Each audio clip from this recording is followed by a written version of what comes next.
Ini mau nanya ke Bang Pedi, Bang Nawirong, sama Bang Cipto. Ada suaraku kan di situ? Ada Bang, ada. Iya. Abang imannya apa Bang? Aku Kristen, namaku Joshua Nenggolan. Oh, siap, siap, siap, siap. Iya. Silakan Bang, Aku mau silakan. aku mau nanya Bang, dua ayat di Alkitab, tentang Matius 5 ayat 32 dan Matius 19 ayat 9 tentang perceraian, Bang. Oke. Tetapi aku Eh, berkata, aku baca ya, Bang ya. iya, Pastor Cipto bisa monitor? Ya, monitor. Oke. Iya.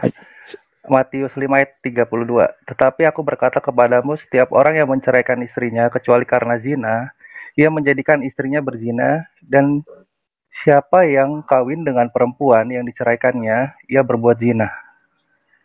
Ini aku baca dari website Alkitab Sabda. Pertanyaan aku di sini, Bang. Kalau kita, ini kebetulan aku single parent ya, Bang ya. Single dad, satu anak. Kebetulan 10 tahun yang lalu aku digugat cerai oleh istriku. Jadi pertanyaanku di sini, eh apa hukumnya? Maksudnya apakah salah kalau aku itu Menikah menikah lagi. lagi? Heeh. Dan apakah mantan istriku sekarang itu tetap berdosa karena dia telah menceraikan aku terus dia berbuat zina gitu loh, Bang.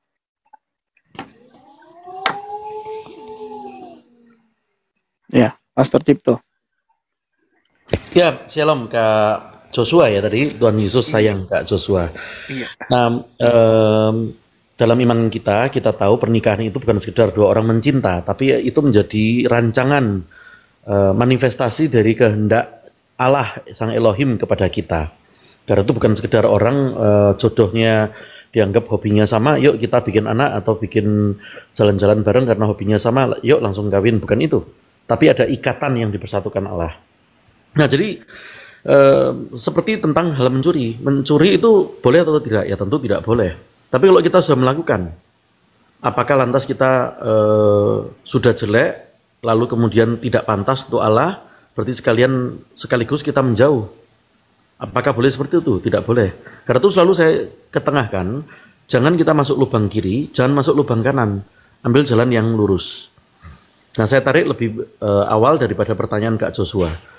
Kalau misalkan ada orang terlanjur bercerai, apapun penyebabnya, bagaimana Pastor? Maka itu Maleakhi 2 berlaku. Perceraian itu dibenci oleh Allah, maka itu berdosa. Ia harus dikatakan iya, tidak harus dikatakan tidak. Berarti itu berdosa ya Pastor?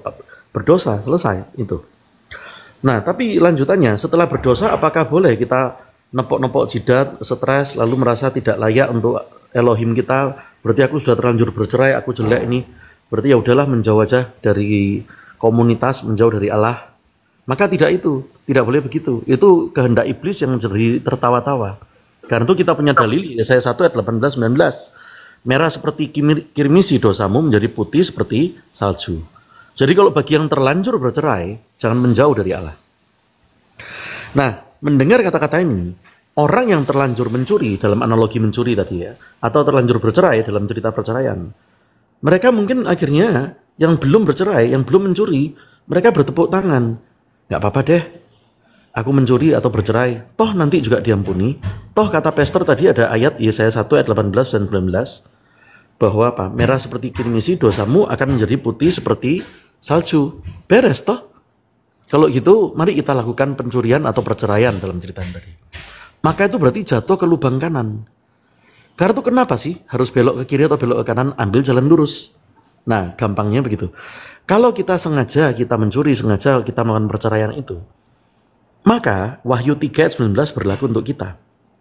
Apa itu? Yaitu barang siapa aku kasihi, dia aku tegur dan ku hajar. Dihajarnya itu di bumi. Bukan berarti dihajar di surga, masuk siksa kubur, masuk neraka dulu, disucikan dulu di neraka, dibakar lama-lama. Nggak ada seperti itu dalam iman Kristen.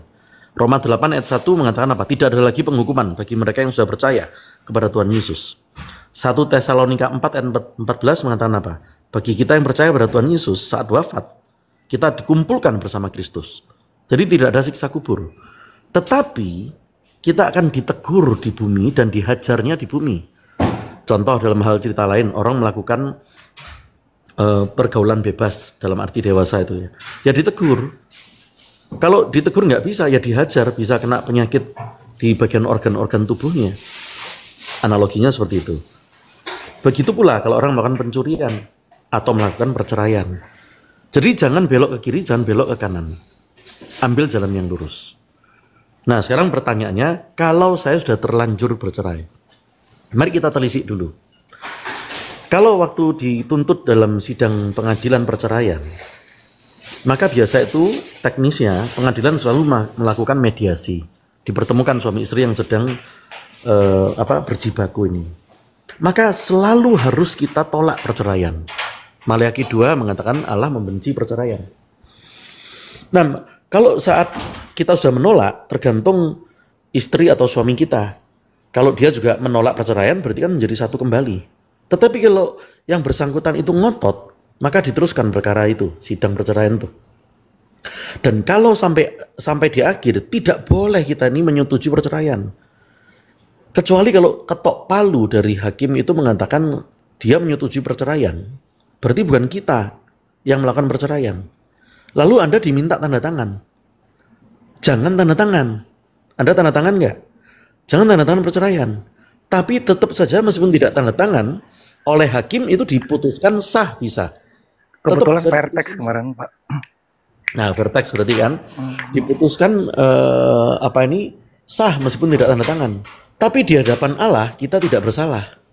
Karena kita ibaratnya sampai wafat sampai ini kita tidak pernah kita menyetujui perceraian. Maka kita tidak bersalah. Jika seperti itu, kita tidak pernah tanda tangan dan tidak pernah, apalagi kita yang memasukkan perkara kepada sidang. Siapa melakukan perceraian, dia dibenci Allah. Karena itu Allah tidak pernah benci apa-apa. Tapi sungguh luar biasa, dalam Alkitab ada ditulis satu kata pembencian dari Allah, yaitu apa? Allah membenci perceraian. Maleakhi 2 ayat 16 mengatakan itu. Karena itu Amos 3 ayat 3 mengatakan apa? Berjalankah dua orang jika belum mengikat janji tadi. Sebab itu dalam pernikahan iman Kristen tidak bisa perceraiannya hanya pakai ludah itu. Kalau ludah itu kan ibaratnya kalau suami kepada istri peringatan 1 kali. Apa ya itu namanya ya istilahnya kalau bahasa apa itu? Peringatan 2 kali. Talak. Itu. Peringatan 3 kali. Dalam iman kita tidak ada. Karena tidak serendah seperti membuang ludah. Di dalam pernikahan itu ada stempel, artinya ada ikatan yang dimeteraikan oleh Allah. Siapa? Kalau ada garis lintang polisi, lalu kita potong garis lintang itu, ditangkap kita. Kamu ada stempel polisi kok kamu langgar. Kalau zaman kerajaan dulu ada stempel dari kerajaan, Anda bongkar stempel itu, ditangkap sama kerajaan, menghina raja. Lah ini ada stempel dari Allah malah dibongkar. Itu tadi. Jadi tidak boleh menghina apa yang disatukan Allah, tidak boleh dihina lalu dicerai-beraikan, tidak boleh. Tetapi teknisnya pertanyaan Kak Joshua tadi, saya kan nggak tanda tangan. Saya kan nggak menyetujui dan bukan saya yang memasukkan. Yang memasukkan perkara perceraian siapa dalam cerita Kak Joshua? Bukan Kak Joshua. 10 tahun yang lalu istri. Ya berarti kan bukan Kak Joshua-nya.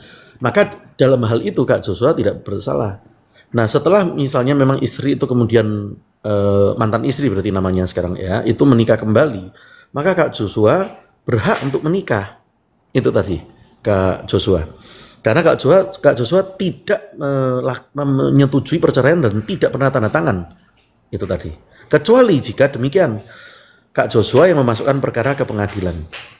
Lalu Kak Joshua tanda tangan untuk surat perceraian itu. Maka dikatakan apa? Jika kamu sudah bercerai, jangan menikah.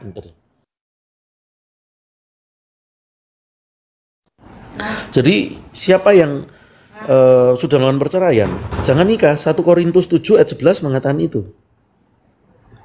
Markus 10 ayat 11 tadi Anda baca. Pria wanita jika cerai dan nikah lagi, maka sinah jika dia yang melakukan perceraian. Demikian Kak Joshua ya.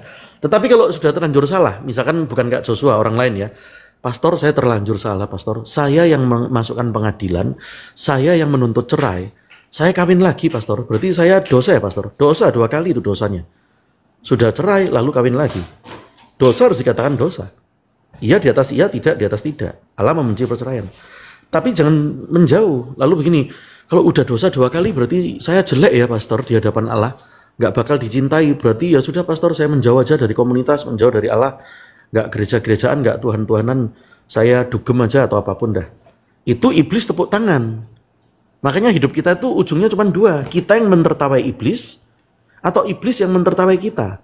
Dan serangan favorit iblis, kalau Manchester United itu kan punya pola serangan. Serangannya ini. Kalau Real Madrid punya pola serangan yang berbeda. Kesebelasan Jerman dikenal sebagai Panzer. Cara menyerangnya beda. Kalau Brasil, cara menyerangnya adalah tarian seperti menari lincah. Kalau iblis, pola serangan paling favorit itu apa? Adalah menghancurkan keluarga. Karena tuh iblis bisa apa? Kalau dia tahu bahwa keutuhan keluarga itu adalah rancangan dan merupakan alat untuk menunjukkan manifestasi kehendak sang Elohim, sang Allah kepada kita. Itu Kak Joshua. Ya, jadi dalam perkara Kak Joshua menikah laginya tidak apa karena tidak pernah tanda tangan. Ya, tapi saya berbicara hal orang lain, kalau dia udah terlanjur ini ya jangan bercerai. Tapi udah terlanjur bercerai, malah saya minta, saya terlanjur kawin lagi, ya dosa 2 kali. Kalau gitu, apakah menjauh dari Allah? Kalau sudah dosa 2 kali, tidak, tetaplah mendekat. Nah, tetapi kalau yang belum bercerai, bukan belum ya, yang tidak ada perceraian, jangan lalu berpikir ide, ya sudah dosaku diampuni kok, ayo cerai aja. Kan Tuhan Yesus sangat pemaaf, sangat pengampun. Masa nggak diampuni? Tuhan macam apa nggak ngampuni aku? Biarinlah, aku cerai aja. Nah, inilah akan berlaku nanti ku tegur dan ku hajar. Bisa dampaknya ke anaknya, bisa dampaknya kesehatan dirinya. Kita tidak pernah tahu dampaknya. Antara orang pribadi lepas pribadi berbeda-beda. Ku tegur dan ku hajar. Itu di bumi dilakukannya. Demikian Kak Joshua. Ya, terima kasih Pak.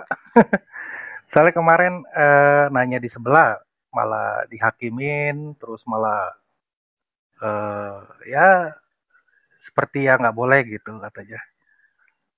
Gitu. Ya udah, makasih Pak Cipto, Bang Pendi, Bang Nabirong. Siap, Makasih siap. atas waktunya. Ya, tetap semangat Bang ya. Ya, Tuhan sayang sama Bang.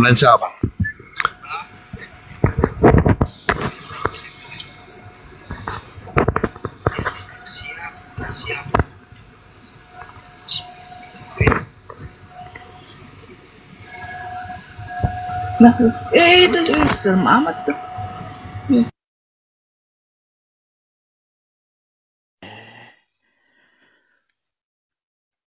Silakan, siapa?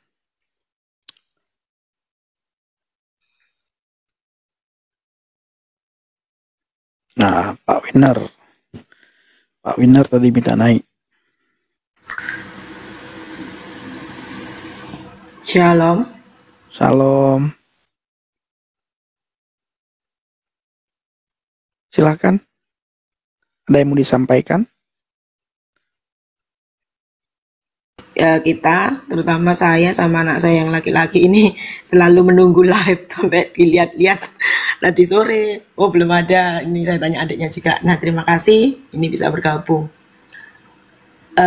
Dari keterangan ya Bang Pendi, dari room Bang Pendi, sama keterangan Pak Cipto itu boleh menguatkan kita.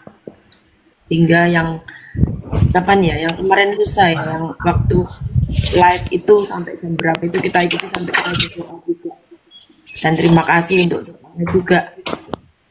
Di sini saya ingin bersaksi bahwa apa ya, kalau dibilang orang ikut Tuhan Yesus itu karena harta, karena yang boleh dibilang ini juga dari cecet yang masuk pada Bang Pendi itu sebenarnya benar tidak salah, artinya salah besar kalau kita ikut Tuhan Yesus itu karena uang atau karena harta.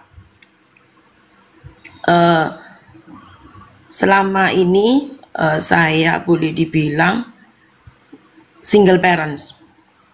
Ya ada suami ada, cuma artinya kalau kita apa ya namanya berharap seorang istri mungkin berharap mempunyai seorang suami, atau anak-anaknya juga berharap untuk mempunyai eh, ayah yang bisa mengerti, tetapi kita sudah berulang kali menerima keadaan itu, misalnya berbaik-baik, tapi berkali-kali terulang.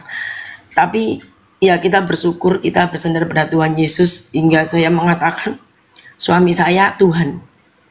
Artinya Tuhan pasti mencukupkan apa yang kita butuhkan. Dan juga untuk anak-anak saya, Tuhan yang menyediakan biaya untuk sekolahnya. Jadi kalau tadi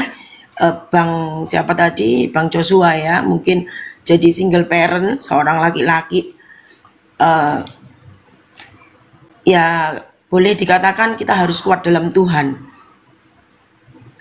Yang tadi ditanyakan itu dulu pernah berulang kali saya pelajari, dan saya menangkapnya sesuai apa yang dijelaskan Pak Cipto tadi. Jadi kalau kita orang Kristen, kalau kita bercerai, ya kita nikah lagi, ya sama aja, sama-sama berzina. Jadi artinya kalau memang kita anak-anak Tuhan, ya itu tadi jawabannya mungkin sabar.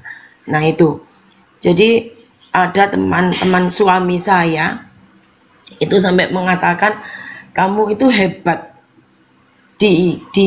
maksudnya dibikin begini begitu sama suamimu, tapi kamu tetap kuat. Tapi saya jawab, bukan saya. Kalau secara manusia, ya kita nggak mungkin kuat. Tetapi karena Tuhan Yesus, maka kita kuat. Dan ini anak-anak saya sudah lulus SMA semuanya. Dan ya melalui Tuhan Yesus, pertolongan itu ada saja. Saya guru dulu, sebagai guru honorer juga saya sudah jalani. Tetapi saya percaya, saya pasti nantinya semakin tua, semakin Tuhan berkati lebih enak. Dan ya saya bersyukur dengan apa yang sudah saya dapatkan saat ini. Dan saat ini saya masih bergumul untuk sertifikasi. Dengan usia 50 tahun saya baru bisa masuk ke negeri, walaupun melalui P3K. Tapi Tuhan menolong. Jadi dari tes yang saya ikuti, Tuhan menolong. Saya bisa lolos, bisa lulus. Padahal dari yayasan, dari sekolah yang sebelumnya, saya sempat nggak dimasukkan Dapodik itu selama 2 tahun. Dan saya mencari-cari bagaimana caranya, sampai saya pernah menyerah. Ya udahlah, yang penting Tuhan memelihara hidup kami. Tapi ternyata Tuhan memberikan lebih dari apa yang saya pikirkan, yang kita pikirkan itu terjadi dalam hidup kami. Hanya beberapa saat kemarin anak saya masuk dalam PTN yang boleh dikatakan ternama. Saya begitu bangga. Tapi waktu itu kalau boleh dikatakan UKT-nya itu terlalu tinggi bagi kami. Bagi saya yang waktu itu gaji masih 2 juta, UKT anak saya kena 5,4. Tapi ternyata nggak berhenti di situ. Ada dari RT lain yang sempat mengganggu anak saya, tetapi saya merebut anak saya, dan dalam nama Tuhan Yesus, Tuhan sudah menolong dengan ajaib, dengan dahsyat. Akhirnya anak saya kembali, karena Tuhan Yesus tidak bisa digantikan oleh apapun. Jadi saya lebih melepas PTN itu yang sudah dimasuki, gak apa-apa, kamu pasti diberkati anakku dengan universitas yang lebih bagus. Daripada kemarin mau kembali toh, karena sempat beberapa waktu sampai nggak kuliah, akhirnya mau masuk karena dia juga sebenarnya dicari-cari oleh para dosennya, tetapi ternyata ketika mau balik ditawarkan lagi dari RT yang lain tadi. Nggak usah, saya bilang gitu. Nggak, ya sudah, lepaskan saja, saya bilang. Jadi kalau orang mengatakan kita ikut Tuhan Yesus karena harta, itu tidak benar sama sekali, karena harta yang kekal kita di surga. Saat ini anak saya mau biar adik aja yang kuliah, artinya full kuliah. Saya sebagai anak laki-laki, saya mau kerja sama kuliah, dan saya terima baik apa yang menjadi niat anak saya kita saat ini pergumulan. Jadi kita tiap malam berdoa, memohon pertolongan Tuhan. Tuhan buka jalan, dan mohon doanya nanti Pak Cipto ketika nanti mungkin selesai dari dari acara Bang Pendi saat malam ini, room Bang Pendi yang live ini, kan biasanya masih tutup dalam doa. Saya mohon doanya untuk anak saya bisa dibukakan. Kemarin tuh diterima di salah satu perusahaan, tetapi ijazahnya diminta di kontraktor. Cuma saya ndak usah kalau ijazah diminta, cukup fotokopi aja. Dan akhirnya anak saya nurut dan kembali kemarin diikuti tes, beberapa tes sudah diikuti sampai interview, sampai bikin bikin rekening, tapi ternyata kok belum. Ya sudah lah, enggak apa-apa. Tuhan pasti punya rencana yang lebih bagus, saya bilang begitu. Jadi itu aja Bang Pendi. Artinya kalau teman-teman kita yang di bawah, yang dari RT lain mengatakan kita ikut Tuhan Yesus itu karena harta, itu tidak benar sama sekali. Karena Tuhan Yesus tidak bisa digantikan oleh apapun. Kasihnya baik dan kekal selama-lamanya. Itu aja. Amin. Amin. Amin. Amin. Amin. Amin. Wow, tetap semangat Bu ya. Kuat selalu, kita bawa Ibu dalam doa nanti. Nggih. Iya Bang Pendi sampai nggih. Saya orang Jawa. Siap. Ini di sekolah saya ya hampir boleh dikatakan saya satu orang sama ini sih guru agama ini, tapi kan cuma 2 hari dalam sekolah, ketemu hari Rabu dan Kamis. Itu teman-teman dari RT lain sempat kalau ngelokin kita gitu, dibilang gini, kalau pembagian seragam gitu kan, saya kan nggak dapat jilbab ya gitu. Mari ini Bugatti pakai jilbab, tapi saya bilang, loh kalau pakai jilbab aja kan enggak apa-apa Bu, orang Arab yang Kristen juga pakai jilbab, saya bilang gitu. Jadi saya saya jawab dengan senyuman aja lah, dan sambil boleh dikatakan ya itu kan bukti kalau orang Arab yang Kristen pun juga pakai bahasa Arab. Orang Arab yang Kristen pun juga pakai jilbab. Jadi sebenarnya enggak masalah mau pakai jilbab itu. Jadi ya itulah, Tuhan boleh dipermuliakan dimanapun kita berada, amin. Terima kasih, itu aja Bang Pendi dan Pak Cipto, Bang Nabirong. Nanti saya mohon doanya ya Bapak Cipto ya untuk anak saya, supaya anak saya boleh dikuatkan. Karena kemarin sudah senang-senang pikirnya sudah bikin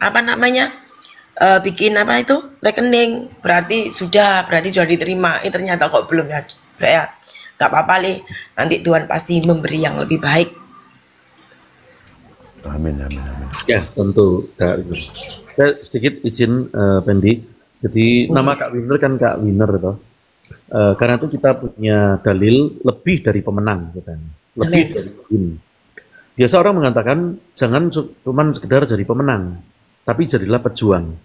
Jangan cuma jadi winner, tapi jadilah warrior. Ya.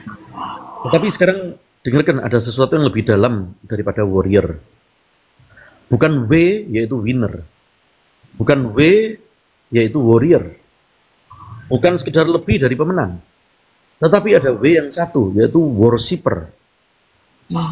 Karena itu pada saat kita ini adalah memiliki suatu yang kita dambakan. Kita kalau pada saat mendengar firman kita menerima. Tapi pada saat kita worship, kita memberi kado kepada Yang Maha Kuasa. Waktu mendengar firman kita menerima, harus menerima. Kalau enggak ada rumus hidup kita. Tetapi pada saat kita worship, kita memberi kado. Jadi ada ibarat kalau dalam benda fisik itu seolah-olah ada saluran yang terbuka antara kita dengan atas, dengan Yang Maha Kuasa, dengan Sang Elohim Allah kita. Karena itu worship dalam setiap doa kita pastikan ada hidup yang menyembah. Bukan dalam doa 5 menit sebelumnya kita worship, bukan arti sekedar itu. Hidup kita menyembah. Karena itu kuncinya itu adalah dari 2 sisi. Iya. Kak Winner sebutkan kunci 2 sisi. Kak Winner tolong ulang kata-kata saya. Kunci 2 sisi. Kunci 2 sisi. Bayangkan kalau ada kunci 1 sisi.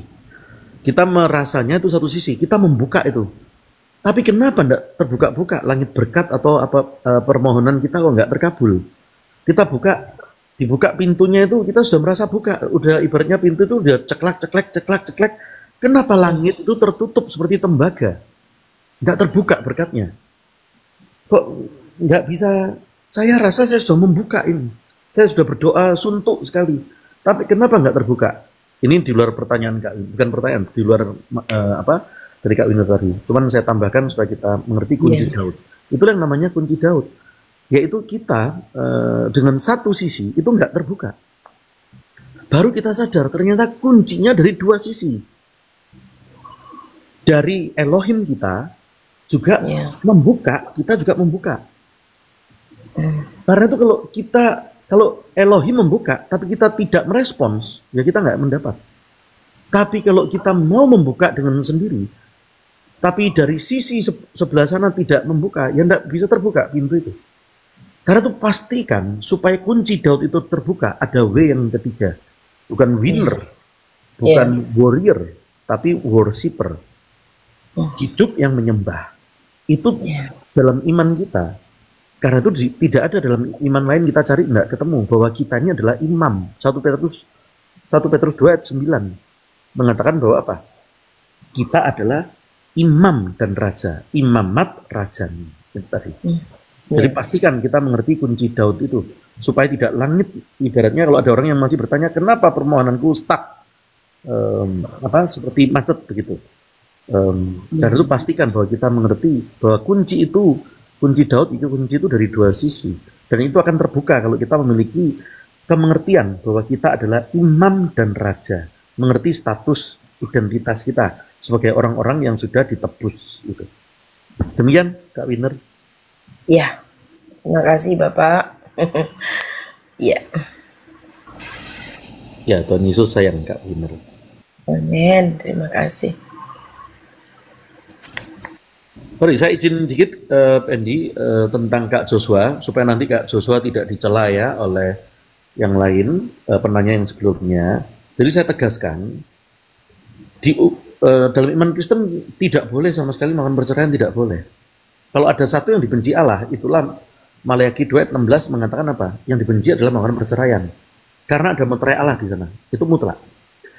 Karena itu bukan tergantung siapa yang mengajukan, tapi tergantung orang itu, maksudnya kamunya tanda tangan atau tidak.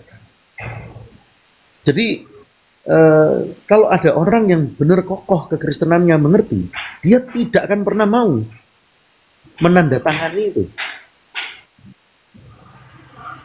Dia mediasi, dia lakukan, dan dia sampai terakhir tidak mau. Ibaratnya dia dipukuli bertubi-tubi, tidak mau. Tapi pukulan terakhir itu adalah palu gada dari hakim. Nah, kalau ada orang Kristen yang sudah kokoh, dia tidak pernah mau bercerai, dan dia tidak pernah tanda tangan. Jadi ukurannya bukan siapa yang memasukkan, tetapi ukurannya adalah kamunya ikut tanda tangan atau tidak. Kalau kamu tidak ikut tanda tangan, berarti kamu kokoh, mengerti identitas ada meterai itu. Tetapi terus kamu dihajar dengan palu gada, yaitu keputusan first take itu tadi.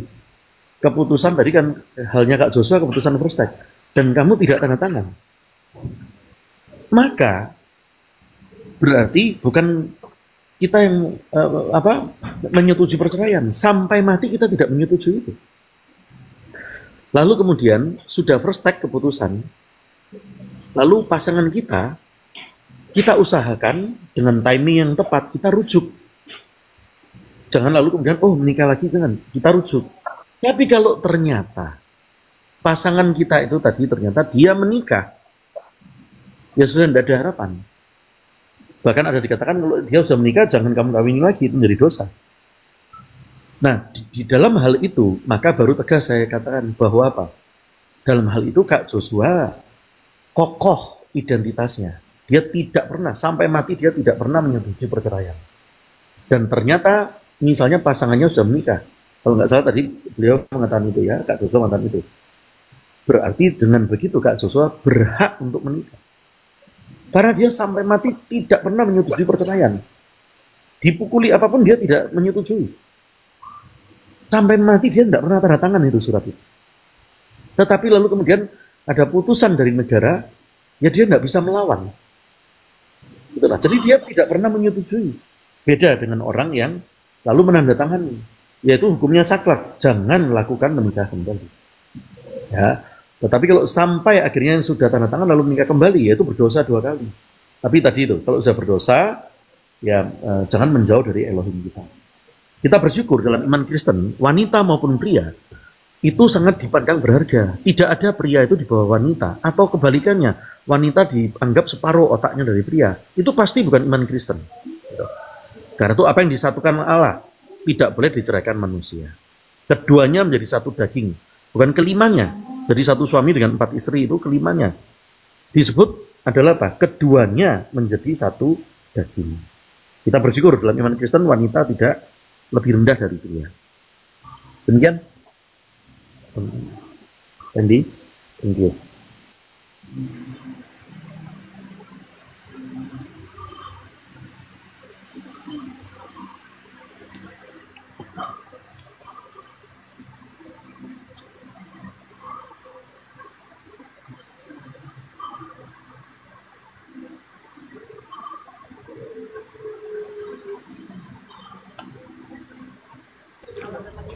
Oke, Bang Pendi. Pak Lastro yang belum ya, Pak Lastro tadi belum ya. Silakan Pak Lastro, apa yang mau disampaikan Pak Lastro? Shalom Bang Nabirong, Pastor Cipto. Bang Shalom. Saya kan dari Advent, merantau ke Jakarta, ke GBI, kurang cocok. Pindah ke GIKI, Gereja Injil. Jadi di Gereja Injil ini katanya dosa nggak ada, sebab dosamu telah kutebus katanya. Jadi setiap bikin doa apa acara apa di gereja itu nggak ada ngomongin dosa gitu. Jadi katanya kalau Kristen itu kan pengikut Kristus. Mana ada orang berdosa pengikut Kristus? Saya pernah belajar 2 bulan. Sampai sekarang saya masih terngiang-ngiang gitu. Maksudnya ngapain kamu, Yesus kan mati kan untuk nebus dosa manusia. Ngapain lagi kamu minta pengampunan katanya. Tolong Pak Cipto, kurang ini saya. Pak Cipto, silakan Pak Cipto. Shalom Kak Lastro, Tuhan Yesus sayang Kak Lastro. Nah, saya yakin konteksnya perlu dimengerti dari ucapan pendeta setempat yang dimaksud Kak Lastro. Tentu bukan berarti tidak ada dosa, artinya di dunia tidak ada dosa, tidak demikian. Dikatakan semua manusia berdosa. Matius 26 ayat 28 mengatakan Tuhan Yesus berkata apa? Darahku tertumpah untuk pengampunan, untuk penebusan. Jadi dosa itu ada, karena itu manusia perlu ditebus dari hukuman dosa. Nah, konteks dia berkata itu, kalau kita sudah menerima Tuhan Yesus, tidak ada lagi hukuman, arahnya ke sana, Kak Lastro. Seperti kalau pidatonya presiden atau pidatonya siapapun menteri, kita potong cuman sejengkal, maknanya bisa menjadi meleset nanti. Jadi gereja reform yang manapun, saya tahu tidak mungkin mereka mengajarkan dalam konteks yang bertentangan dari Alkitab. Jadi dosa di dunia ada tentu. Tetapi bagi kita yang sudah menerima Tuhan itu, tidak ada lagi hukuman. Roma 8 ayat 1 mengatakan tegas. Saya bacakan dalam kalimat lengkapnya ya, Roma 8 ayat 1. Bukakan dulu ya, Roma 8 ayat 1 dalam kalimat lengkapnya. Demikianlah sekarang tidak ada penghukuman bagi mereka yang ada di dalam Kristus Yesus. Ayat 2-nya, Roh yang memberi hidup telah memerdekakan kamu. Telah memerdekakan kamu dalam Kristus dari hukum dosa dan hukum maut. Jadi dosa itu ada, sengatnya itu ada, tapi sudah patah. Karena itu nggak ada siksa kubur. Konteksnya di sana. Karena itulah dalam iman kita bersyukur tidak ada prinsip atau keimanan bahwa yang kotor membersihkan kotor, yang berdosa membersihkan yang berdosa. Dari kacamata iman Kristen itu amburadul gitu. Nah, kalau yang berdosa membersihkan yang berdosa, yang kotor membersihkan yang kotor. Itu Kak Lastro. Jadi konteksnya supaya nanti tidak menjadi fitnah kepada gereja reform atau apa, saya yakin mereka mengajarnya tidak salah. Bisa jadi ada satu dua pendeta setempat yang mungkin menyampaikannya, mungkin Anda tidak mengikuti secara utuh konteksnya, lah jadi saling salah memahami. Itu Kak Lastro. Tapi gereja Reform pengajarannya kokoh, itulah biasa. Demikian Kak Lastro. Jadi gereja Injil itu maksud emang orang itu berbicara Alkitab sih. Oh, jadi kayak di HKBP kan ada tuh kayak doa terakhir, ampunilah dosa kami. Ngapain lagi diampunin? Nah, jadi orang itu membanding-bandingkan gitu, kayak saksi Jehovah lah gitu. Makanya kayak sekarang gereja ini sekarang di HKBP. Jadi kalau mengucapkan doa terakhir itu kayak gimana ya? Di telinga saya itu masih ada ngapain ngucapin dosa gitu. Ya, konteksnya saya yakin mereka tidak salah. Kalau saksi Yehova beda sekali. Kalau itu menganggap Tuhan Yesus itu hanyalah manusia yang super, bukan sang Elohim itu sendiri, bukan Allah, bukan sang firman hidup, hanya manusia yang lalu lantas menjadi punya kekuasaan tertentu, punya kemesiasannya, tapi bukan sebagai Tuhan dan Allah. Nah, itu beda banget itu. Kalau itu bukan Kristen Kak Lastro. Ya. Semudah itu aja. Saya yakin mereka yang gereja Injili tadi saya yakin juga pengajarannya seharusnya tidak keliru ya. Tapi konteksnya perlu dimengerti, ucapan itu untuk tidak dipotong sejengkal. Itu aja. Demikian Kak Lastro.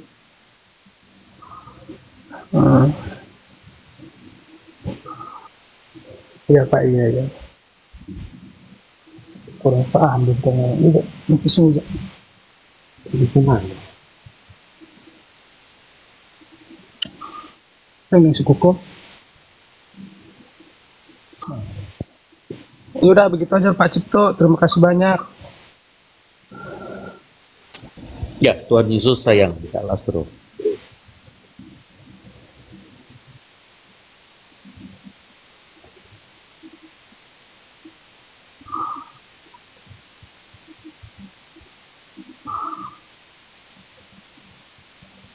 Ya. Lanjut. Ada Shalom Bang Hardin. Rase. Salam. Semangat. Semangat. Abang Pendi, salam. Abang Kunabirong, salam. Dan pendeta Bapak Cipto Junaidi, salam. Imanku, Kak Winner. salam. Kak Winner, salam. Dan terlebih-lebih Mas Lastro, salam untuk kita semuanya. Boleh saya menyampaikan satu untuk himbauan untuk kita Abang Kunabirong?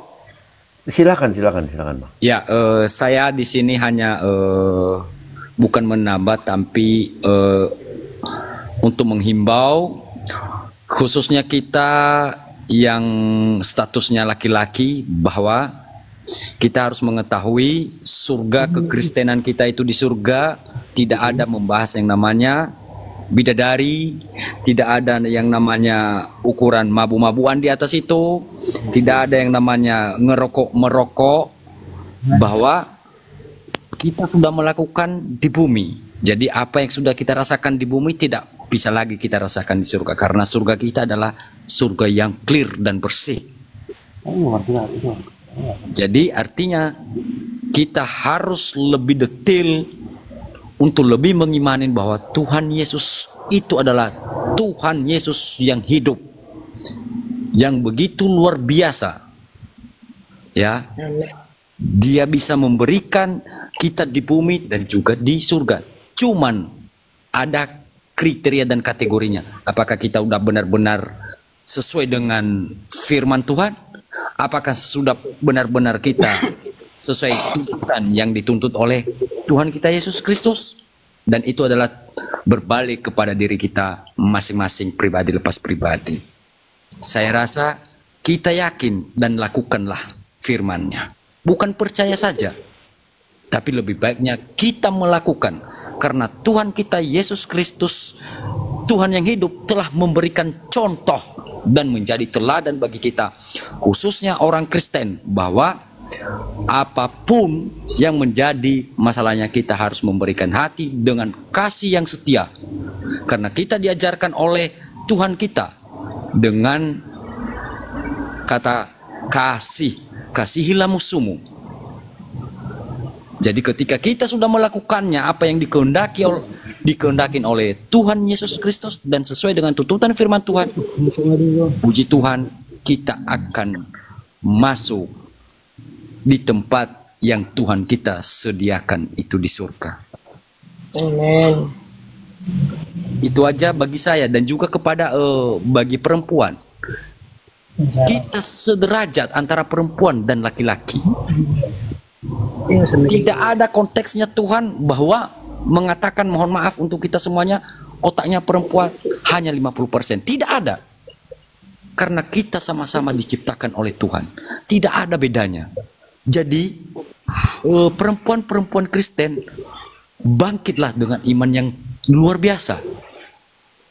Mari kita saling bergandeng tangan bahwa membangun iman itu sama dengan membangun keluarga. Ketika iman hidup dalam keluarga, percaya kasih karunia Tuhan Yesus Kristus akan memenuhi keluarga kita semuanya dan menjadi berkat bagi semua orang. Itu aja yang bisa saya sampaikan. Tuhan Yesus memberkati. Salam. Shalom.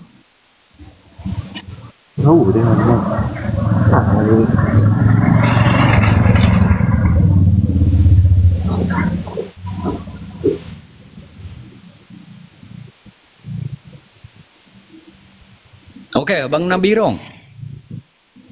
Ya, silakan. Dan Ada juga lagi? untuk Abangku Pendi, Laiku Nabirong, Bapak Pendeta Cipto, jangan kita berhenti menyampaikan kebenaran ini.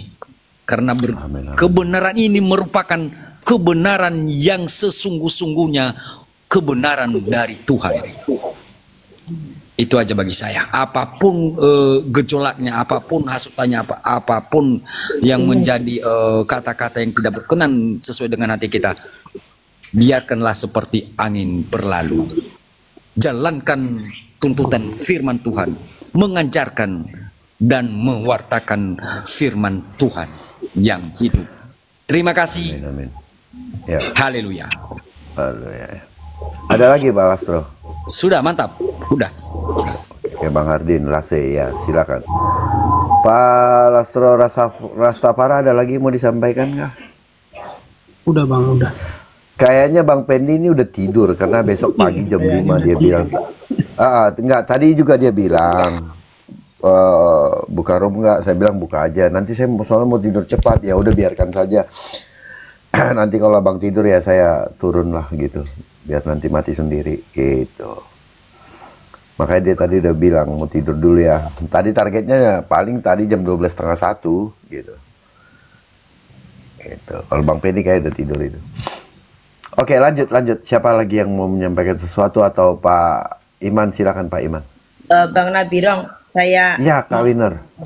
ya, saya ini juga pegang dalam firman Tuhan yang juga disampaikan sama Bang Pendi bahwa satu orang percaya dalam satu rumah maka seisi rumah akan diselamatkan. Itu saya pegang karena Amin.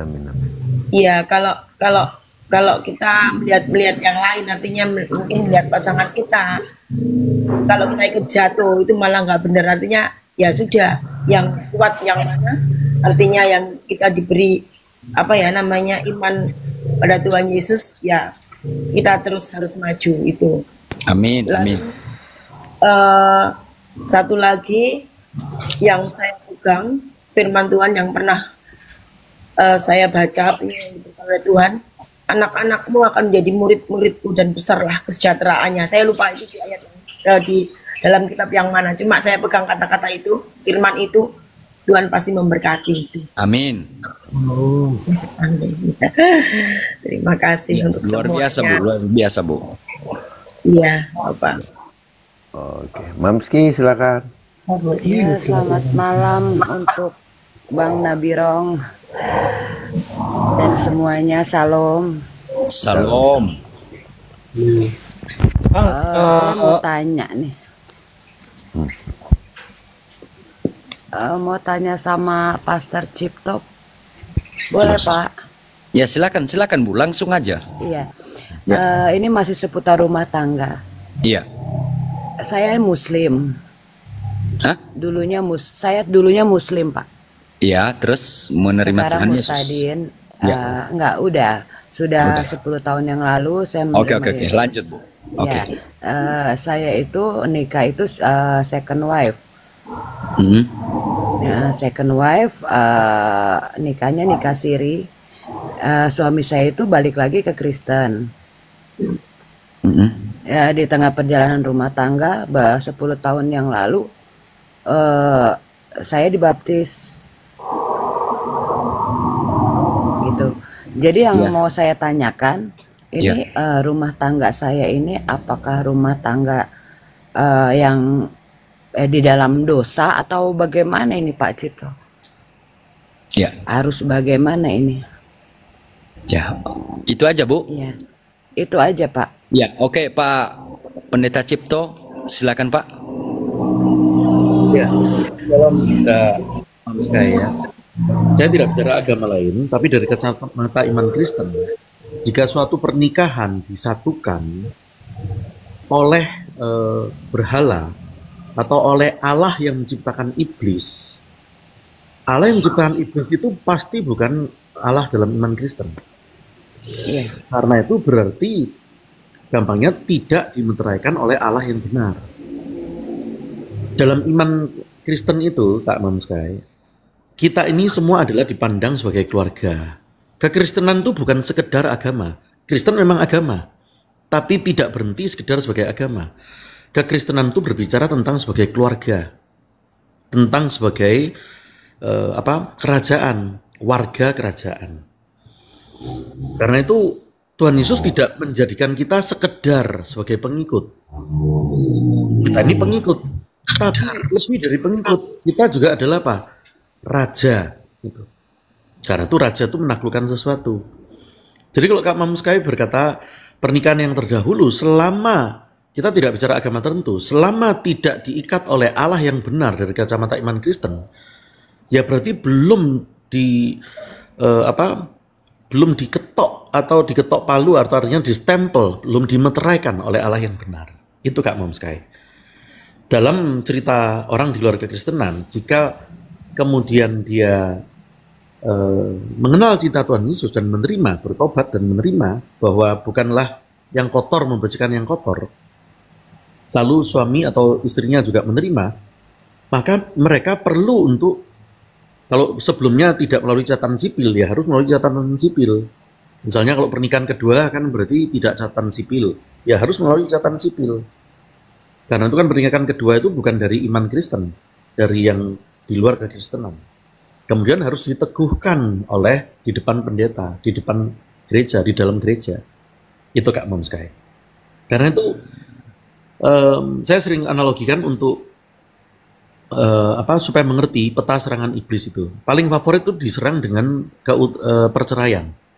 Keutuhan keluarga itu diserang.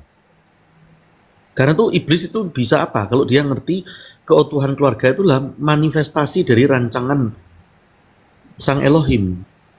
Jika keluarga yang menyembah, hidup yang menyembah itu. Karena itu tadi saya berkata kepada Kak Winner, kita menjadi keluarga yang worshiper, menyembah. Menyembah bukan berarti sekedar 5 menit sebelum berdoa, tetapi menyembah itu hidup yang menyembah, yang mengerti akan kedudukan kita. Ini adalah bukan sekedar pemeluk agama, bukan sekedar sebagai hamba, tapi adalah dipandang sebagai apa? Keluarga dan pewaris janji. Ada otoritas di dalam sana. Itu Kak Mamskai. Beda dengan di luar kekristenan. Kalau kepada di luar kekristenan, kalau itu adalah bukan Allah yang benar dari kacamata iman Kristen, ya sudah, ya itu tidak dipandang, bukan dimeteraikan oleh Allah yang benar. Allah yang benar itu tidak menciptakan iblis dari kacamata iman Kristen. Tidak menciptakan keburukan, tidak menciptakan takdir jelek, nasib jelek. Oh, nasibmu jelek berarti kamu khusus, kamu disentimeni, tetangga kamu nasibnya baik, kalau kamu nasibnya jelek. Itu bukan Allah dalam iman Kristen. Kejelekan itu muncul karena orang itu berperilaku sebagai hamba dan menjauh dari Allah yang benar. Karena itu kita punya dalil Hosea 4 ayat 6, kalau kamu tidak mau kenal aku dan tidak kenal Dari syaratnya dua, tidak mau dan tidak kenal. Maka anak-anak orang itu akan dilupakan. Gitu. Nah, sebab itu 2 Korintus 6 ayat 14, jangan menjadi pasangan dengan orang yang tidak percaya. Tapi bagi yang sudah terlanjur berpasangan dengan orang yang tidak percaya, 1 Korintus 7 ayat 12 mengatakan apa? Pasangan yang tidak seiman jangan diceraikan, tapi bawa dia ke dalam Tuhan. Demikian, Kak Mam Sky. Kita bersyukur karena itu harus titik pangkalnya dari sang kebenaran itu sendiri. Tuhan Yesus berkata, akulah jalan dan hidup, dan akulah jalan dan kebenaran dan hidup. Demikian, Kak Mam Sky. Terima kasih, Pastor.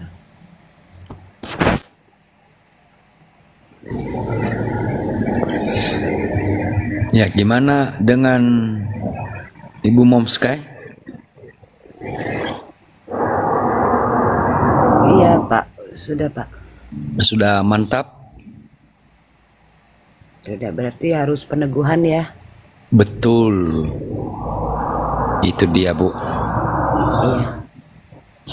Sedang proses juga sih, Pak. Yang dituntut Tuhan itu bukan nikah di negara, tapi nikah secara agamanya.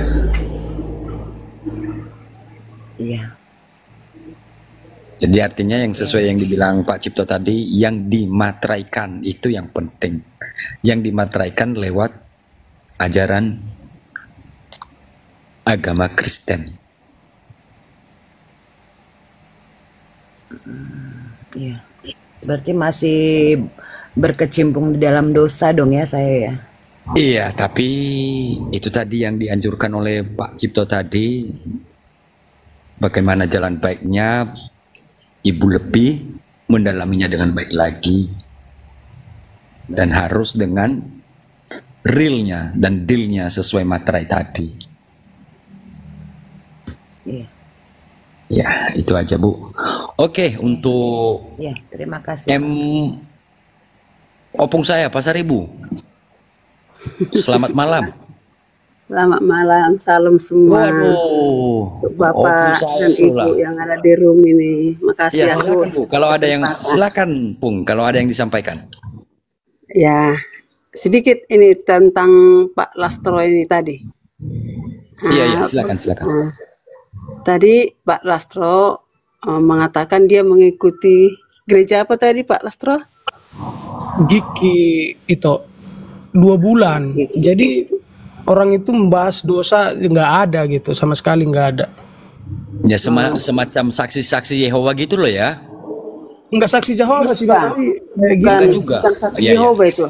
Karena aku kasih masukan aja ya, kasih masukan aja. Karena ketepatan di gereja kami juga seperti itu. Setiap akhir doa itu nggak pala dilakukan lagi seperti itu pengampunan dosa. iya itu kayak gitu maksud saya. Karena kami GPDI besar kami. Nah, jadi begini, kalau kami contohnya berdoa, bla bla bla bla, bukan lagi dikatakan ampunilah segala dosa kami supaya jangan terhambat lagi berkat-berkat yang engkau curahkan kepada kami. Itu tujuannya tadi kan, maksudnya Pak itu Lastro tadi kan. Iya itu. Sampai sekarang Nah, saya jadi- masih ini terngiang-ngiang gitu. Nah, jadi kalau di kami ya, contoh, saya berdosa dengan Pak Cipto. Saya berdosa dengan Pak Cipto. Dan saya menyadari dosa saya itu. Saya minta pengampunan sama Pak Cipto. Pak Cipto, ampuni saya ya, karena saya tadi sudah menggosipi atau udah mengatakan sesuatu yang tidak benar untuk Pak Cipto. Contohnya begitu kan. Jadi saya sudah menyadari dosa saya dan Pak Cipto juga mendengar itu, saya tadi menceritai dia. Pak Cipto menerima saya, iya saya maafkan. Contohnya begitu ya. Saya maafkan. Jadi berarti sudah selesai. Karena dari Tuhan Yesus kan sudah selesai utang dosa itu kan begitu. Enggak mungkin lah mati kedua kali Tuhan Yesus untuk menghapus dosa kita lagi. Kan begitu. Cuma sekali Tuhan Yesus tersalib. Iya iya. Nah, dengan seperti itu. Jadi bukan berarti enggak berdosa kita berdosa sesama kita. Jadi kita alangkah baiknya kita mengampuni dosa dengan yang kita perbuat tadi. Yang kita salahkan dia padahal dia nggak salah dalam posisi itu. Kita yang terlalu baper atau merasa kita benar gitu. Jika kita menyadari benar, nggak perlu lagi kita mengatakan ampunilah dosa kami, Tuhan Yesus. Bukan gitu lagi. Berarti Kak itu sesama manusia gitu Kak ya? Iya, karena Tuhan Yesus sudah selesai di penyaliban. Istriku juga berupa seribunya Kak. Oh iyanya, oh makasihlah adikku. Iya Kak, iya. Seperti itu di gereja kami. Bukan kita nggak berdosa, kita berdosa. Tapi sesama kita harus saling memaafkan, kan begitu. Maya selesai, tidak ada lagi itu. Dosaku sama Pak Cipto tadi. Itu Pak Cipto terima enggak, itu urusan dia, kan begitu. Yang pasti saya sudah menyadari kesalahan saya sama dia, begitu. Nah, itu yang bisa saya sampaikan supaya kamu jangan terlalu apa lagi. Terlalu banyak berpikir, karena saya dengar tadi di akhir, nggak kau tanya, katanya bahasa Batak, nggak kau tanya. Nggak gitu kan, tadi kan ada kan, nangis puko, bukan ini kan. Tahun ini Kak, aku simpan sebenarnya. Nah, itu bukan kita nggak berdosa, kita berdosa. Kita berbohong aja, aku lagi di jalan, padahal kita masih di kamar mandi, kan udah dosa juga itu kan. Udah dosa itu. Pak Cipto, malam. Ya, shalom Kak Pasaribu, luar biasa. Kita tadinya berteman di akunku yang satu lagi, Pak Cipto, Marisi Pasaribu. Oh. Ini akunku yang kedua, Pak Cipto. Sih. Luar biasa. Itu yang bisa saya sampaikan. Bagaimana untuk bapak-bapak pendeta, Pak Pendeta yang menilai lah, itu yang bisa saya sampaikan ya. Tolong dikasih jawaban. Ya, itu sudah benar Kak Pasaribu. Jadi jangan sampai dalam iman Kristen tidak ada saling bertengkar. Kita tidak seperti dalam iman lain ya. Kalau itu kita tidak mengolok, tapi fakta itu ada aliran yang berbeda-beda, bahkan sampai harus saling membakar kitab. Itu pasti bukan iman Kristen.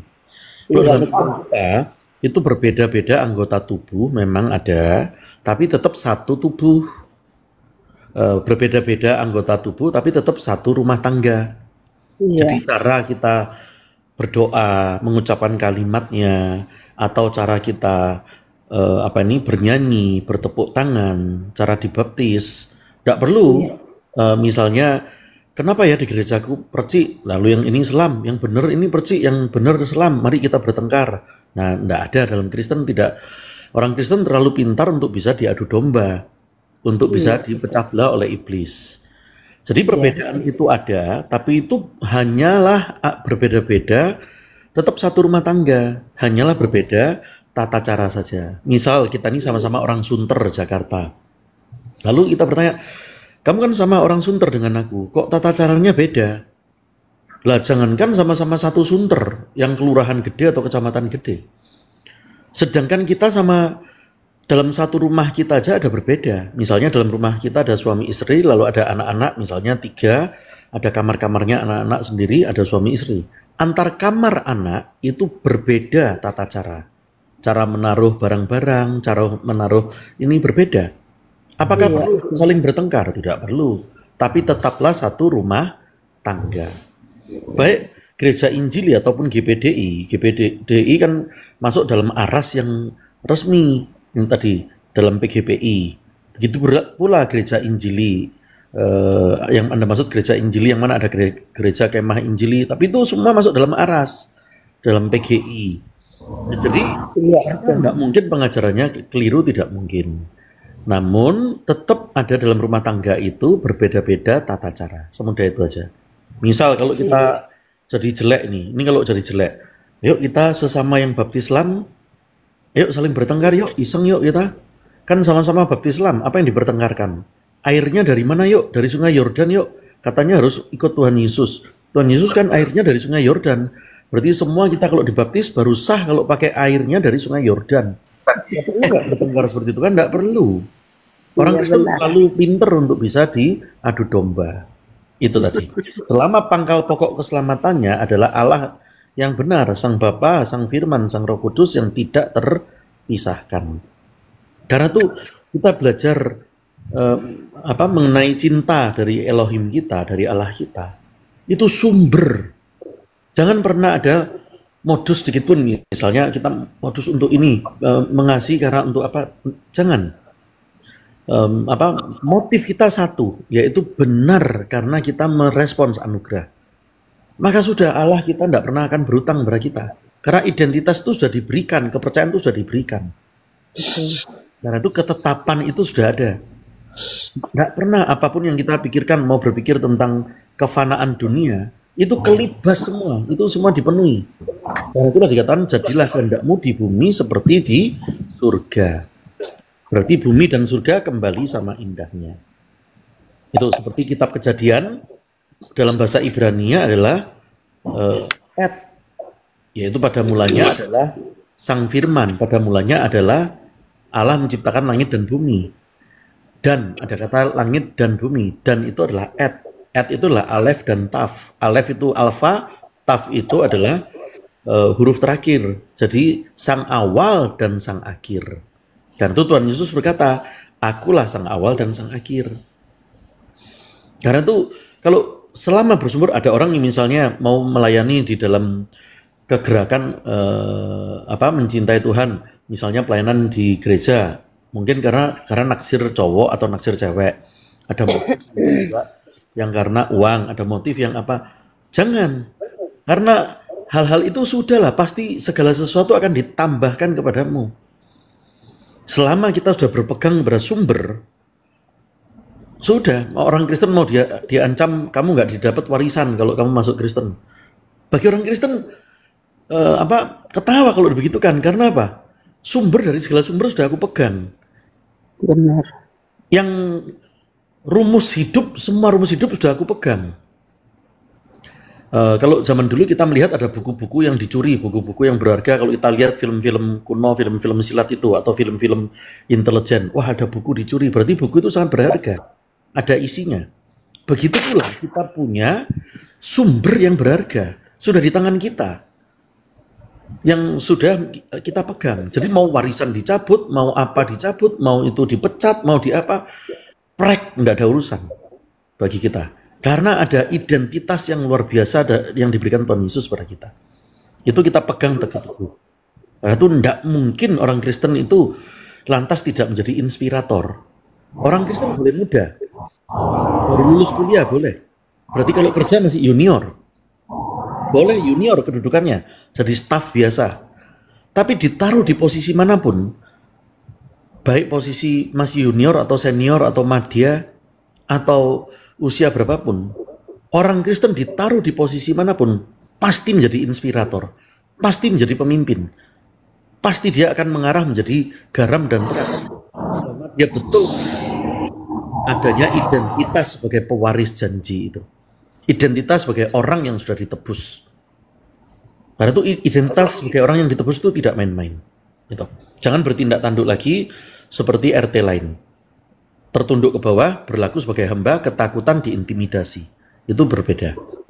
Ya, karena itu sukacita. Kita melayani Tuhan, kita hidup ini kesempatan bukan sekedar untuk melayani, tapi kesempatan untuk menunjukkan kekuasaan kita. Kekuasaan karena gagah kuatnya kita. Kekuasaan artinya status sebagai orang tebusan. Itu status yang mahal.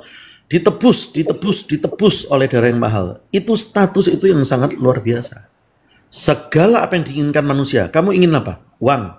Kamu ingin apa? Damai. Ingin sejahtera. Ingin apa? Segala apa yang diinginkan manusia. Emas, perak, permata, prek. Itu tidak dapat menyamai apa yang kita punya. Karena itu kita akan bisa melibas itu. Sebab itulah dikatakan oleh Tuhan Yesus, bersahabatlah atau berkawanlah dengan mamon itu. Artinya kalahkan itu di bawah tekuk lutut kakimu. Kalau kamu sudah punya identitas sebagai orang yang sudah ditebus. Itu tadi. Sebab itu tidak boleh kita mudah terombang-ambing. Ngaku Kristen sudah lama. Tidak kenal Allah yang benar. Ngaku Kristen sudah lama. Tapi hidup misalnya kita gampang terombang-ambing.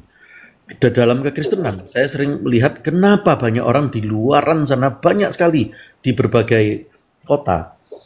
Orang sudah menerima Tuhan Yesus lama, tetapi belum mengerti betapa berharganya dia di mata Allah. Jadi hidupnya masih terombang-ambing seperti nggak punya rumus. Sebab itu pegang teguh identitas kita itu. Itu sungguh luar biasa. Pegang teguh sebagai orang yang sudah ditebus itu. Tidak ada dalam iman lain. Kita bersyukur untuk itu. Kak Pasar Ibu, demikian. Amin. Amin. Saya bisa menambahkan.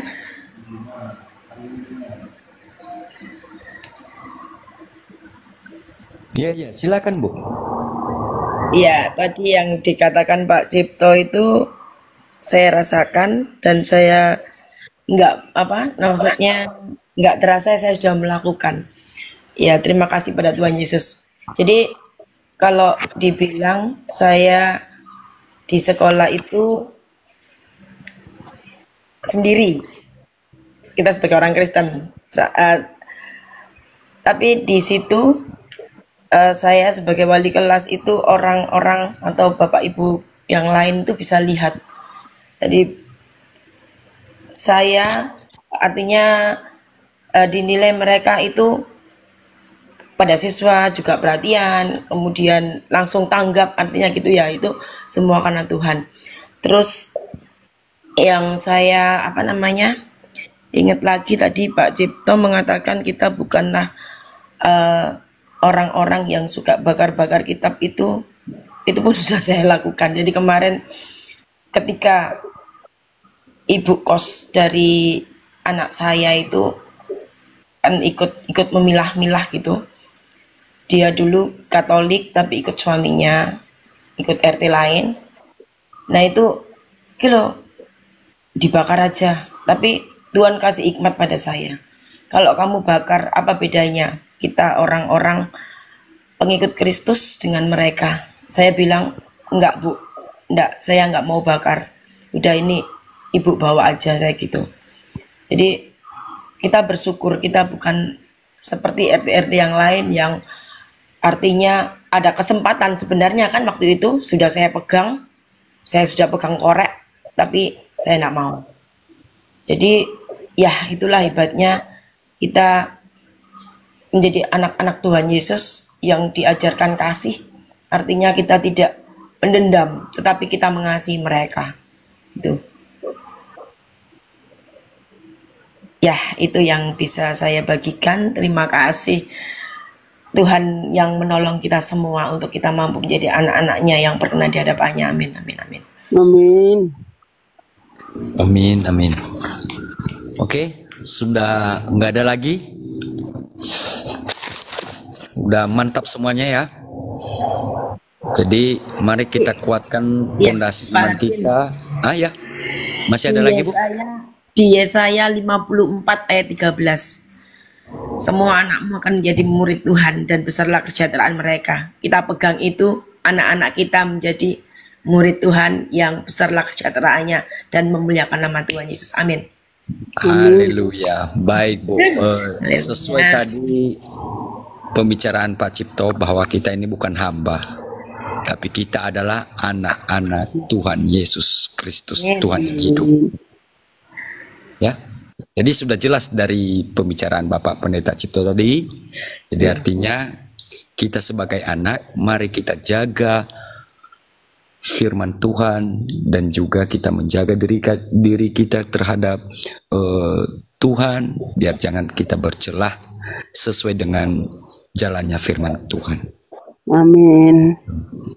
Jadi artinya gardan iman kita adalah firman Tuhan dan Tuhan kita Yesus Kristus, karena kita adalah semuanya anak-anaknya, bukan hamba-hambanya. Ya, sesuai dengan yang dibilang Pak Cipto, saya sudah secara pribadi sudah menekankan dalam batin saya bahwa kalau anak itu adalah akan mendapatkan ahli waris, sedangkan hamba tidak mendapatkan apa-apa. Ya, itu dulu yang kita bisa membedakan antara anak dan hamba. Jadi artinya jangan mau jadi hamba, tapi mau jadi anak, karena anak adalah yang melanjutkan pekerjaan-pekerjaan Tuhan Yesus Kristus. Itulah kita sekarang ini. Amin. Ya, Amin. Iya, itu aja. Bagaimana Pak Pastor Cipto? Abang Nabiro? Intinya udah tidur ya. Iya, udah pada tidur nih, Pak. Oh ya, Pak, orangnya salam sama Bapak ya. Nabi Rong ada. Ya. Kebetulan saya mau geser ke Salomo kalau memang ini. Sedikit aja sebelum saya izin ini turun ya setelah ini. Karena itu betul posisi kita ini kan adalah pewaris janji, pegang teguh. Saya analogikan demikian. Dulu saya pernah masuk dalam satu ruangan lounge untuk airport waktu saya masih jauh lebih junior. Kalau masuk lounge itu kan harus punya kartu khusus sehingga bisa masuk lounge airport itu. Nah, ini kebetulan bukan airport yang internasional. Saya merasa saya punya kartu itu, tapi kartu ini kan dari Indonesia. Ternyata nggak diterima. Mangkel saya. Waktu itu jauh lebih junior. Kok begini nggak diterima? Tetapi setelah saya negosiasikan, singkatnya diterima. Padahal itu airport lounge itu memang di negara internasional ya. Yang menjaga hanya cuman seorang kepercayaan, satu orang kayak manajer atau stafnya itu. Nah, tempatnya tidak gede. Tanah di luar negeri itu kan lebih kecil daripada di Indonesia. Jadi tempatnya kecil, airport lounge-nya itu. Tetapi saya kagum pada orang itu. Dia bisa menjaga kepercayaan atas apa yang diberikan. Meskipun status dia itu hanyalah merasa dia bukan pemilik daripada airport lounge itu, tapi dia merasa memiliki, sehingga dia bisa menjaga wibawa dan kepercayaan itu. Nah, seperti itulah kita ini dipercayakan sesuatu dalam hidup kita, yaitu identitas sebagai orang yang ditebus. Kita mau apa sih? Mau doaku terkabul, Pastor? Mau apa sih? Maka tidak boleh bertindak tanduk seperti RT lain. Kalau kita mau terkabul, jangan kita isi doa kita meminta. Itu berperilaku sebagai hamba. Hamba itu tangannya di bawah, minta. Berperilaku masih tertunduk ketakutan. Karena itu hamba itu kalau melihat masalah, bingung, ketakutan dia. Tapi beda dengan orang Kristen. Karena itu orang Kristen melihat ada gelombang badai. Tidak seperti para rasul waktu lupa. Para rasul kan teriak-teriak. Orang Kristen bisa mengalami badai. Tapi taklukan. Raja itulah menaklukkan sesuatu. RT lain melihat masalah hidup. Berlaku sebagai hamba. Tertunduk ke bawah dan ketakutan. Tapi dalam iman Kristen, kita bertindak tidak dari apa yang kita lihat. Kita tidak bertindak dari apa yang kita rasakan, feeling, perasaan. Kita tidak bertindak dari apa yang kita lihat. Tapi kita bertindak dari apa yang sudah dipercayakan kepada kita. Yaitu status atau identitas sebagai orang yang ditebus. Kita bertindak atas apa yang kita percaya. Dan kita percaya kepada firman-Nya. Karena itu perubahan di alam nyata selalu dimulai dari perubahan di alam roh. Kalau kita melihat di depan kita ada meja kursi itu nyata. Ada sepatu nyata, meja nyata, bantal itu nyata, kursi nyata. Begitu pula waktu di alam roh, itu senyata seperti itu. Karena itulah dikatakan, jadilah kehendakmu Bapa di bumi seperti di surga. Surga itu metafisik, alam roh. Di alam roh kita memenangkan. Kita menjadi worshipper, terhubung. Maka di alam nyata kita juga mengalami kemenangan. Jangan lagi bertindak tanduk sebagai hamba. Jangan lagi bertindak tanduk sebagai apa yang kita lihat. Saya kalau melihat masalah saya, kepala saya pening, Pastor. Itu bertindak tanduk dari apa yang kita lihat. Jangan bertindak tanduk dari apa yang kita feel, rasakan. Maka merasa ketakutan. Itulah perilaku-perilaku hamba. Bahasa Inggris, provision, itu artinya berkelimpahan. Kalau dibelah kata itu luar biasa. Ada pro dan vision. Pro itu kan berarti pro. Saya pro Manchester United misalnya. Saya pro Real Madrid. Pro itu kan berarti fans pro. Vision itu visi. Jadi rumusnya itu kita akan mengalami kemenangan itu. Warisan yang diberikan kepada kita oleh Tuhan Yesus bukan hanya sekedar kekal di surga, bukan sekedar itu, tapi juga pemulihan di dunia, pemulihan dari kepahitan, pemulihan ekonomi, pemulihan hubungan rumah tangga, pemulihan hubungan antar keluarga. Terjadi pemulihan untuk suami kita, untuk istri kita, untuk anak-anak kita, untuk orang tua kita, untuk kesehatan kita, untuk keuangan kita, untuk hati kita yang terluka. Terjadi pemulihan untuk masa depan kita. Kalau kita bisa pro kepada vision. Provision itu artinya berkelimpahan. Kalau kita pro kepada visi, maka kita berkelimpahan. Visi itu adalah ke masa depan. Nah, masa depan kita tidak perlu cek kodam ataupun itu pasti bukan iman Kristen atau lihat garis tangan atau apa, tidak perlu. Karena sudah dikatakan Yesaya 42 ayat 23, kamu bisa mendengar masa depanmu kalau kamu tahu status yang dipercayakan. Ibaratnya pegang itu airport lounge itu. Saya percayakan ke kamu dalam cerita tadi airport lounge itu. Dia bisa memegang itu sehingga orang pun akan menghargai dia. Meskipun waktu itu airport lounge-nya tidak besar. Tapi tamu-tamu bisa menghargai, oh orang ini menjaga dengan sangat baik. Karena itu diumpamakan oleh Tuhan Yesus sebagai orang yang melakukan pelipat gandaan dalam talenta itu. Engkau talenta dikembangkan menjadi 5, menjadi 10. Tapi yang satunya cuma disimpan menjadi 1. Engkau adalah hamba yang jahat. Tadi. Sebab itu kita tidak bertindak dari apa yang kita lihat, tidak bertindak dari apa yang kita rasakan, tidak bertindak sebagai hamba, tapi bertindak sebagai orang Kristen, sebagai status orang yang ditebus, bertindak dari apa yang kita percaya, dan kita percaya kepada firman-Nya. Terjadikah provision dalam hidup kita? Yaitu berkelimpahan dalam hal pemulihan rumah tangga, pemulihan kesehatan, pemulihan ekonomi, pemulihan kepahitan, supaya hati tidak menjadi luka lagi pahit, pemulihan orang tua kita, anak kita, hubungan antara mertua menantu. Karena itu orang yang tidak ada firman hidup, maka tidak ada masa depan bagi dia. Kalau kita tahu identitas kita, diri kita dimasuki rohnya. Tuhan tidak mencari orang luar biasa yang menganggap diriku ini luar biasa, tidak. Yang dicari adalah orang biasa dengan hati yang luar biasa. Orang yang hatinya kuat, bersandar kepada identitas, kepada Sang Firman hidup, maka masa depannya kuat. Hatinya kuat, masa depannya kuat. Kalau ada guru, itu namanya ujian. Tapi kalau nggak ada guru, kalau ada guru namanya latihan kan. Di dalam kelas nih ada gurunya keliling, itu berarti latihan kita. Tapi kalau nggak ada guru, itu namanya bukan latihan lagi, ujian. Setiap hari kita menemui ujian hidup. Padahal kita punya guru. Itulah Tuhan Yesus, Sang Firman hidup itu. Karena itu tidak boleh lagi bertindak dengan bergaya seperti RT lain, tidak boleh lagi. Sadar apa yang dipercayakan kepada kita. Hargai diri kita. Kalau kita tahu bahwa diri kita itu begitu berharga di matanya, kita akan menghargai diri kita lebih berbeda.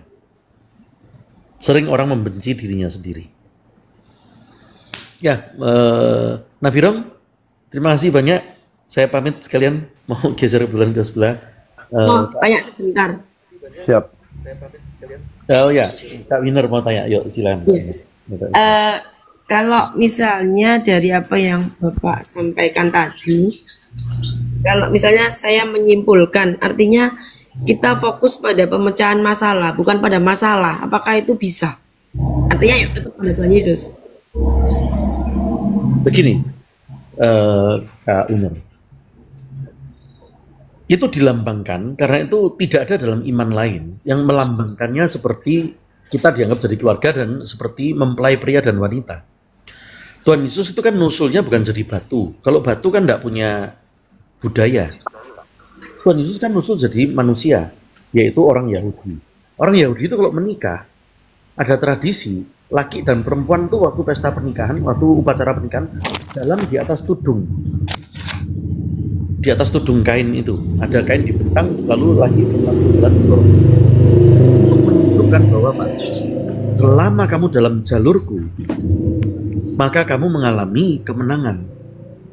Jadi bukan bukan fokus kepada masalah, bukan fokus kepada pemecahan masalah, tapi fokus kepada Sang Firman hidup yang sudah memberi identitas kita.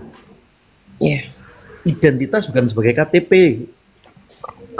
tapi identitas sebagai apa? Ya, itu namanya upah. Identitas sebagai orang yang sudah ditebus. Itu. Lalu Tuhan Yesus sudah mengajari kita menghadapi serigala di dunia. Berlakulah seperti ular dan merpati. Cerdik seperti ular dan tulus seperti merpati.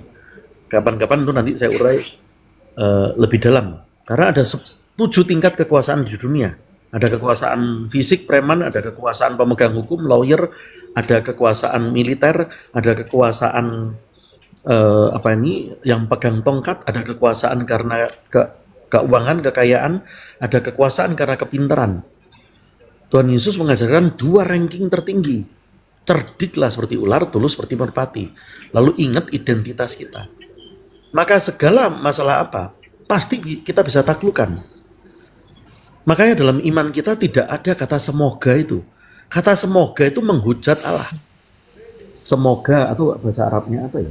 Ya bahasa Arab saya tidak bicara agama tertentu, karena di Arab sudah ada kekristenan terlebih dulu, sebelum yang lain-lain. Misalnya, apa itu? Semoga Allah merestui. Itu tidak ada dalam iman kita. Kalau dalam iman kita itu adalah ya dan amin. Itu tadi. Jadi bukan fokus kepada masalah, bukan fokus kepada pemecahan, tapi fokus dulu mengerti kepada identitas. Ada orang yang kakinya pincang, badannya pendek, kakinya tidak seri. Dia kalau masuk ke dalam lapangan sepak bola antar kota madya, sudah badannya pendek, mau juara antar kota madya, mana bisa menang? Juara kampung aja nggak bisa. Kakinya pun tidak seri. Kakinya tidak lurus. Tidak sama. Sakit-sakitan lagi. Sudah sakit-sakitan, badannya tidak tinggi dalam urusan sepak bola ya. Lah kalau orang lagi mau sepak bola, mau menjadi juara kota madya, melawan kesebelasan yang lain yang tinggi, yang satu ini kecil, waktu berlari kesenggol dikit udah terpelanting. Tetapi lihat orang ini. Dia waktu masuk ke dalam lapangan sepak bola, dia tidak melihat masalah hidupnya, bahwa badannya tidak tinggi dan kakinya tidak lurus serta sakit-sakitan. Dia lihat apa? Dia masuk dengan tatapan mata yang mengerti bahwa identitasku adalah pemenang. Makanya setiap mencetak gol dia menengadah ke atas. Dan dia bukan jadi juara kota madya lagi. Dia menjadi juara apa? Bukan juara provinsi. Bukan lagi jadi juara nasional. Dia menjadi juara dunia. Saya berbicara tentang siapa? Lionel Messi. Messi itu badan tidak tinggi jika dibanding dengan para pesepak bola yang lain. Kakinya pun tidak lurus seri. Waktu kecil pun sakit-sakitan. Coba kalau ditukar masalahnya kita. Modalnya kecil, sakit-sakitan, ada masalah kaki tidak seri. Tapi dia masuk dengan identitas, semua orang takut lawan dia. Maksudnya bukan takut dalam melawan pukul-pukulan, artinya kalau ada masuk di lapangan dia gentar. Ada yang menyertai dia. Itu tadi, dia tidak sendiri. Karena itu orang laki yang kuat, setiap orang, bukan hanya orang laki, pria wanita yang kuat adalah orang yang bukan berjalan sendiri, tapi berjalan dengan Tuhannya. Karena itu Musa berkata apa? Jika engkau tidak berjalan bersamaku, aku tidak mau berjalan. Bila kau tak bersamaku, aku tak mau berjalan. Ku perlu Tuhan. Karena itu mau ditukar. Kaki kita yang pincang, badan kita sakit-sakitan, lalu jadilah juara kabupaten. Jadi juara kabupaten aja sulitnya, masa ampun. Kalau kaki kita ini waktu kecil juga sakit-sakitan, kakinya nggak lurus bener, lalu badannya nggak tinggi dalam hal sepak bola, tapi ternyata bisa jadi juara dunia.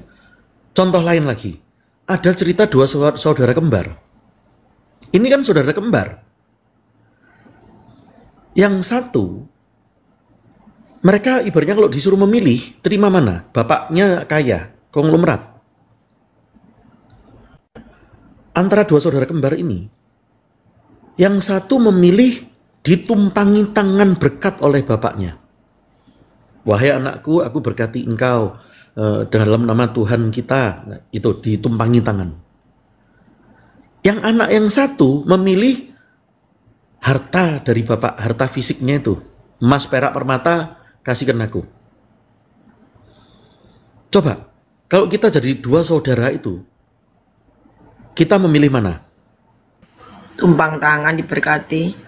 Nah, memilih diberkati, ditumpang tangan doang, tapi nggak dapat emas.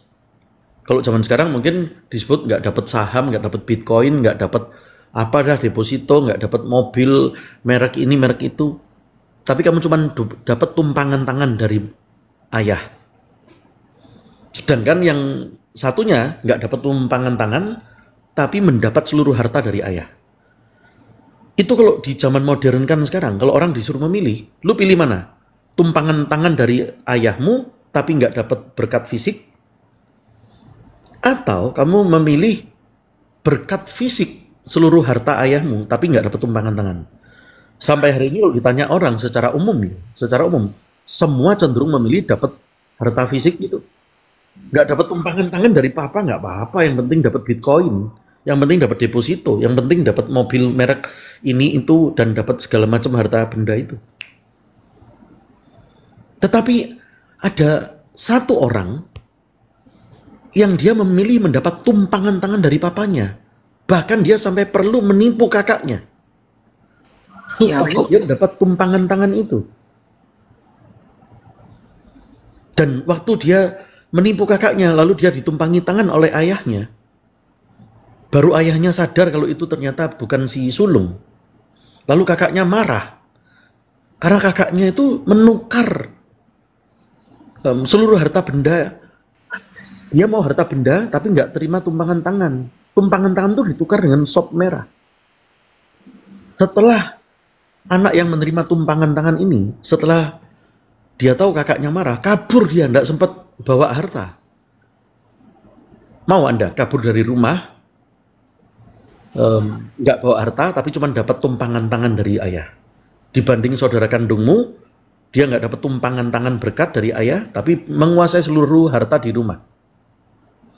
Maka kita berkata, gila apa? Keluar dari rumah nggak bawa apa-apa. Tetapi lihatlah Yakub itu, karena tuh Yakub itu kan menipu. Saya bicara dua saudara kembar nih, Yakub sama Esau, peristiwa itu. Jadi Yakub melihat, dia tidak melihat dengan mata. Harta benda tidak ada di tangan dia. Dia keluar minggat itu miskin. Tidak bawa Lamborghini atau deposito atau bitcoin atau saham atau apapun barang-barang. Kalau dalam bahasa modern sekarang. Dia cuma bawa gembolan kain aja cepet-cepet minggat mau dibunuh sama kakaknya. Mau dikejar kakaknya. Sampai di tempat akhirnya mertuanya, Laban yang kemudian jadi mertuanya, masih ditipu-tipu lagi.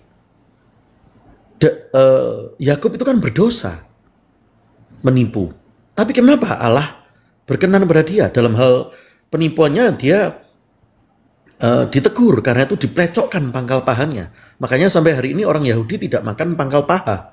Mau makan daging atau ayam atau apapun dia tidak akan makan pangkal paha. Karena itu peristiwa tentang pangkal paha diplecokkan itu. Dalam hal menipu dia ditegur dan dihajar di bumi. Tapi kenapa Allah memperkenan dia? Karena Allah melihat orang ini luar biasa. Dia mengerti janji warisku, kepercayaan yang aku pegangkan kepada dia.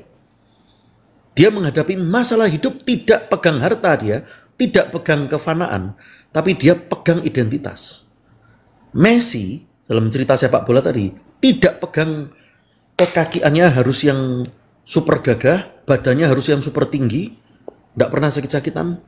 Tapi yang dia pegang adalah apa? Identitas sebagai orang yang sudah ditebus. Itu maka dia masuk lapangan dia menang. Pernah ngalami kekalahan nggak Messi? Pernah pasti. Tetapi secara total dia menang. bahkan menjadi juara dunia. Ya, Yakub juga begitu. Keluar minggat nggak bawa harta, tapi akhirnya lihat dia jadi konglomerat. Anak-anaknya menjadi, Yusuf itu kan menjadi raja di Mesir. Perdana Menteri, sebenarnya dia itu raja. Karena kan Raja Firaun berkata, sudah saya percayakan semua ke kamu Yusuf. Itu. Nah, sebelum Yusuf pun Yakub sudah super kaya akhirnya. Bukan karena super kaya dia menggilai harta, tidak. Bahkan dia membuang harta waktu awal. Esau, dia memilih tidak dapat tumpangan tangan, tapi memilih harta benda di rumah. Maka keturunan janji waris itu tidak lahir dari Esau, tapi dari Yakub. Garis keturunan itu sang Mesias, bukan dari Esau. Karena itulah yang disebut, jangan seperti RT lain, jangan melihat dengan mata. Artinya jangan bertindak dengan apa yang kita lihat. Jangan bertindak dengan apa yang kita feel, kita rasakan. Tapi bertindak dengan apa yang sudah dilakukan Tuhan kepada kita, yaitu kita ditebus dengan identitas itu. Bisa nggak kita berlaku seperti Lionel Messi dalam cerita keterbatasan tapi bisa mencetak prestasi yang begitu luar biasa? Itu kan menginspirasi banyak orang. Padahal dulu dia belum senior, masih junior. Karena itu orang Kristen ditaruh di posisi se-junior apapun, pasti menjadi pemimpin. Karena ada sesuatu yang lain dalam diri dia. Baik wanita, baik pria. Wanita tidaklah lebih rendah. Kita bersyukur dalam iman Kristen dipandang seperti itu. Bisakah kita berlaku seperti Yakub?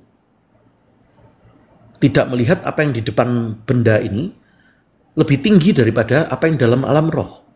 Karena dia menguasai apa yang dalam alam roh, yaitu artinya status sebagai orang ditebus, maka dia taklukkan mamon di dunia. Dia menjadi pemenang untuk itu. Dia mengalami badai nggak? Mengalami, ditipu sama Laban itu. Lalu kemudian kan mau menikah sama Rahel, ditipu dapat Lea dulu. Lalu masih ditipu tentang domba itu sama mertuanya itu kan. Tapi dia kan nggak kurang akal. Bertindak cerdik seperti ular. Maka dia terus akhirnya apa? Membuat kambing domba itu, coba baca di Alkitab, yaitu kan yang dia dapat yang bintik-bintik. Maka dia punya cara agar yang bintik-bintik, yang domba yang berbintik-bintik, ternak yang berbintik-bintik itu menjadi banyak. Dengan cara yang natural. Cerdik dia. Tapi tulus. Dan di atas segala sesuatu dia menaruh pro kepada vision. Makanya hidupnya provision. Tuhan Yesus datang untuk memulihkan kita. Memulihkan bukan seperti tahun kemarin atau 2 tahun lalu, 10 tahun lalu. Tapi memulihkan seperti gambar mula-mula. Daud modalnya kecil. Tapi mengguncangkan dunia. Yakub modalnya kecil. Tapi mengguncangkan dunia. Lionel Messi modalnya kecil, tapi mengguncangkan dunia. Apa yang kecil di tanganmu, jika diberi identitas, maka itu menjadi besar oleh Allah kita. Itulah kekristenan. Sebab itu dikatakan sampai segala sesuatu sudah dipulihkan, barulah tiba kesudahannya. Terpujilah Tuhan Yesus. Demikian, Kak Winner. Terima kasih Pak Cipto. Ya, luar biasa. Jika juga belum ada yang naik lagi, saya izin Nabi dong ya. Pendi, saya izin. Siapa? Terima kasih Pak Cipto. Kak Winner saya bawa juga nanti dalam doa secara tersendiri permintaan Kak Winner tadi. Terima kasih banyak Pak Cipto. Thank you banyak. Semua yang dalam ruangan Kak Pendi, semua kita menjadi Amsal 3 ayat 18, kita menjadi pohon kehidupan. Semua orang yang mengenal kita disebut berbahagia. Karena terpancar juga kemuliaan dari Tuhan Yesus. Pak Cipto, anakku selipkan dalam doa, bawa dalam doa besok dia interview di Jakarta supaya diterima di perusahaan ya Pak.